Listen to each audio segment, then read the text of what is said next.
Samex 2024 Sourcing மற்றும் Manufacturing Expo. தொழில்நுட்பத்தில் சமீபத்திய முன்னேற்றங்கள், பொதுத்துறை நிறுவனங்களில் உள்ள அற்புதமான வாய்ப்புகளை கண்டறியலாம். Samex டிசம்பர் 27 முதல் 29 வரை சென்னை ட்ரேட் சென்டரில்.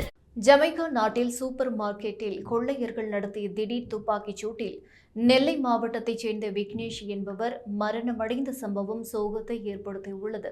ஜமைக்காவில் உள்ள புரோவிடன்ஸ் தீவில் தென்காசி மாவட்டம் சுரண்டி பகுதியைச் சேர்ந்த சுபாஷ் அமித்ராஜ் என்பவர் ஜேகே ஃபுட் என்ற சூப்பர் மார்க்கெட்டை நடத்தி வருகிறார்.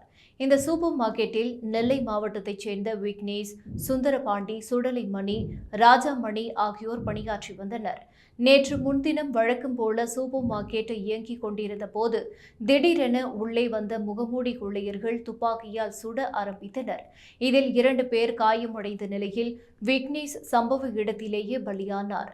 இந்த சம்பவம் ஜமைக்கா நேரப்படி செவ்வாய்க்கிழமை மாலை 3 மணியளவிலும், இந்திய நேரப்படி செவ்வாய்க்கிழமை அதிகாலை 1:30 மணியளவிலும் நடந்துள்ளது. விக்னேஷின் உடலை உடனடியாக இந்தியாவிற்கு கொண்டு வர வேண்டும் என்று அவரது உறவினர்கள் நெல்லை மாவட்ட ஆட்சியரிடம் மனு அளித்துள்ளனர்.